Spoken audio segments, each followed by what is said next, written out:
Beautiful song, and I think it speaks well to what this time is all about. It is beginning our week. This is the first day of the week, and so on the very first day of the week, we come together the first thing in the morning to place Jesus at the highest place, higher than money, higher than any earthly relationship, higher than all of the things that we tend to idolize in this world that we make more of than we ought to.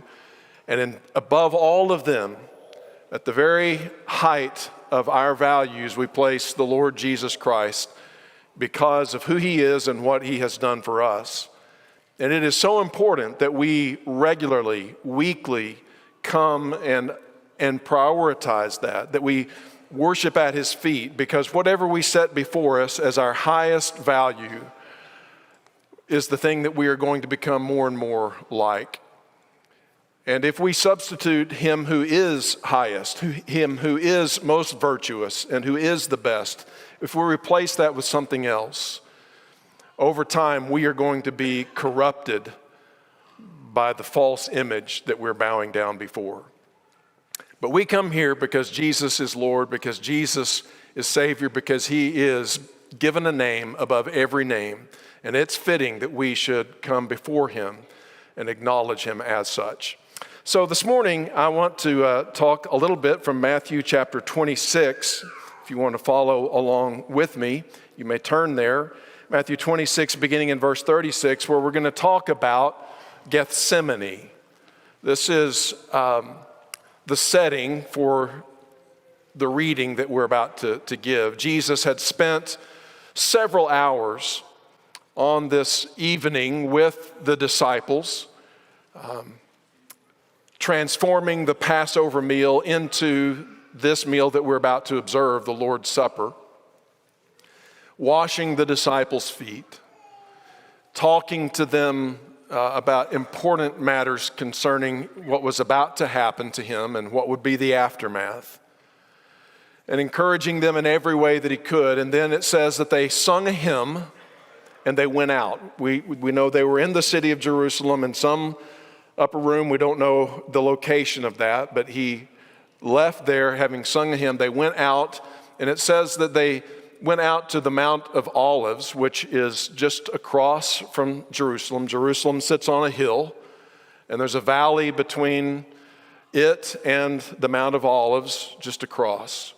And so they went across the valley of Kidron, the Kidron Valley, and as they began to go up the Mount of Olives, they went to a place called Gethsemane, which literally means oil press. And there was a place there where there were many olive trees, and they would harvest those and bring them into a wicker basket of sorts. And then they had a device with a huge wooden beam that they would lower down with heavy weights that would crush those olives, causing the olive oil to come out. And so Gethsemane is the oil press. It's the place where the pressure is applied until the things that are inside the olives, the oil, comes out, which is a fitting name for the events that we're going to read that happened there. It says that Jesus left there, they crossed the valley, he came to this place called Gethsemane, and in it there was a garden with that name. And it was a place we're told that Jesus frequently went to and met the disciples there. And that's, I think, a good place for us to begin. I want to show you just a couple of pictures. I've never used the PowerPoint for the Lord's Supper talk, but these were the pictures of the place that they call the Garden of Gethsemane now. It may not be the exact location, but very near where this event that we're going to be reading about took place. And they've made a beautiful garden place there, and you have these olive trees, some of which have been carbon dated to over 1,000 years old. And olive trees shoot forth from the roots of previous trees, and so it's very likely that this grove is organically connected back directly to the olive trees that would have been there when Jesus went to pray. And this is looking back on the city of Jerusalem from just above the Garden of Gethsemane on the Mount of Olives. People have asked me about my trip and what was my favorite thing, and I think this, without question, is what was most moving to me. One night by myself, I went out to this place from the hotel and spent about an hour there just above the Garden of Gethsemane, thinking about the things that happened there that we're about to read. So it was a very moving experience for me then, and I hope it will be for you this morning. Let's read together Matthew chapter 26, beginning in verse 36. Then Jesus went with them to a place called Gethsemane, and he said to his disciples, "Sit here while I go over there and pray." And taking with him Peter and the two sons of Zebedee, James and John, he began to be sorrowful and troubled. Then he said to them, "My soul is very sorrowful, even to death. Remain here and watch with me." I want to stop there for just a moment. It's interesting here as you read the events of the night and Jesus instituting the Lord's Supper, washing their feet, teaching them so many lessons that we read about, particularly in the Gospel of John. Jesus is solemn, it's serious, there's that sense that you get from reading the text, but as they come to this point, something in Jesus changes.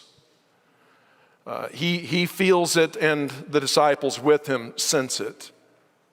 And it says he began. So at this point, I think we could say when we speak of the passion of Christ, the sufferings of Christ, the pressure, as it were, as the olives were pressed, so Jesus begins to feel the pressure here. It's not as though he didn't know what was coming before this. He had been teaching his disciples for a very long time that he was going to suffer and die on the cross. But there's a difference between knowing something and realizing that the time has come and beginning to enter into the experience of that suffering. And that's where Jesus is here. He's beginning to enter into that experience. The words are important. It says that he was sorrowful, that he was troubled.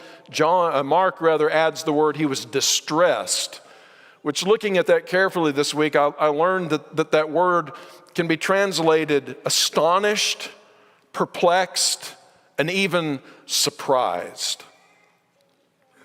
And I take that to mean that Jesus himself felt shocked or surprised by how sorrowful and troubled he was feeling. That the grief and the agony that he was beginning to experience here in itself was a shocking thing to him, that he would feel this troubled. And the only explanation that I can have for that is that throughout his life, prayer, and even perhaps in this place that he frequently went to, was a place that he went when the pressure was great, and when he would pray, the heavens opened up and the comfort of heaven would pour into his soul. But on this occasion, as he goes there with these imminent events on the horizon, it isn't heaven that opens up before him, but hell. And the agony and the sorrow and the travail begins to be experienced. And we know that because of what it says next. Not only does he express that his soul is sorrowful even to death. In other words, the sorrow and the trauma of what I'm emotionally experiencing now feels like in and of itself is enough to kill me. And so he asks them, in view of that, to stay awake, alert, and to pray with him. And then it says in verse 39 that going a little further, he fell on his face and prayed, saying, "My Father, if it be possible, let this cup pass from me. Nevertheless, not as I will, but as you will." Think there for a moment about the word, the cup. The cup in ancient literature is sometimes used to describe the cup of suffering, but more particularly the cup of of justice, the cup of judgment. You'll recall that Socrates had been given a cup of poisoned hemlock to drink as his execution for being found a troubler of the people and a troubler of the youth. But even more so, reading into the text of the Old Testament, we know that the expression drinking the cup was often used as a descriptor of divine judgment, that someone would drink the wrath, as it were, of God as a judgment upon them for their sin. Ezekiel 23 says, "You will drink the cup of sorrow and desolation." Isaiah 51:17 refers to it as the cup of his wrath, the bowl of staggering. Now, those were spoken to Jerusalem and Judea because of their sin, their idolatry, their oppression and wickedness. God had determined that the time of their judgment was near and described that judgment as them drinking this cup of desolation, a cup of anguish, a cup of judgment and staggering. But now Jesus has this, it seems, same cup put before him, and he's asked to drink it. But not for the sins that he had committed, but for the sins of others. As it were, the wrath of God settles upon him, not for the wrongs he had done, but for the wrongs of others. It is either you or him that would have to drink this cup. And he either accepts this position as the Lamb of God who would take the wrath of God and take away the sin of the world, or he would step aside and let that wrath justly fall upon you and me and upon his disciples who were supposedly watching and praying nearby. And so it's understanding that he would ask for this cup to pass from me. A prayer that the circumstances would somehow change and that he would not have to endure this, that he would not have to drink this cup. And certainly in view of all the things that were about to unfold, when you consider that he would undergo physical torture, the abandonment of friends, the turning away of his Father while he becomes sin for us, it is understandable that he would want to avoid this if at all possible. And in view of the love that the Father had for Jesus, I have no doubt that if there had been any other way for you and I to be able to be here today, for you and I to be able to be forgiven, for us to be saved, that there would have been an answer to that prayer that would have enabled Jesus to get out from under this press that he was on. But there was no other way. And so Jesus prays that his will, the Father's will, would be done, not his own. That's astonishing, and it's such a powerful thing to teach us about how to pray. But what I want us to see as we put Jesus in the highest place and focus on what he's doing here is we see that he is subordinating his loudest desires to his deepest desires. Does that make sense? Here's what I mean by that. He is subordinating his loudest desires. Our loudest desires are often the ones that are on the surface. They're most immediate. It's the urgent, pressing thing of the moment that's screaming the loudest at us. And in situations like this, it's the desire for self-preservation. It's the desire for survival. It's the desire to avoid suffering and pain and death and abandonment. We want away from that. And that shouts loudly at us in the moment, as the disciples themselves will soon become terribly aware themselves. But Jesus subordinates those loudest desires for his deepest desires, which are the will of the Father and the love of his friends and even of his enemies. Those were the things that he wanted most of all, the redemption of mankind, for the Father's good and loving will for this world to be carried forth. And he understood that all of that ran through him and through this terrible moment of death on the cross, and so this cup was his to drink. And he suppressed his loudest desires in order to fulfill his deepest desires. He doesn't suppress his feelings, but he is not ruled by them either. And so we go on in verse 40. He says, and he came to the disciples after having prayed that prayer and found them sleeping. And he said to Peter, could you not watch with me 1 hour? This is Peter, who had, along with the rest of the disciples, we don't want to let them off the hook either, at Jesus telling him that he would deny him 3 times before the night was over. And Peter having swore, Lord, if I have to die with you, I will never deny you. And yet, having been given that stern warning by Jesus, Peter, having been asked by Jesus to pray, to watch, to stay alert, and to pray with him in this, his hour of agony, is unable to do so and falls asleep. And so I can imagine in my mind's eye that scene that we just saw there, Jesus in this garden walking back and finding his closest companions sound asleep. If it had been me, the thoughts would have arisen, are they even worth it?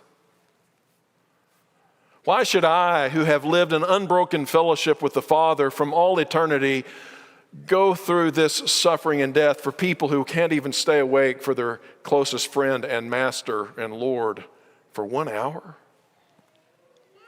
But that is not the heart of Jesus. And so it says that he says to them, watch, verse 41, and pray that you may not enter into temptation. The spirit indeed is willing, but the flesh is weak. He gives them the benefit of the doubt. Your heart's in the right place. I know that you mean well, but I'm telling you, you have no idea what you're up against. And when those loud desires of self-preservation come to bear on you in just a little while, if you are not prayed up, if you are not preparing yourselves for that battle, you are not going to stand.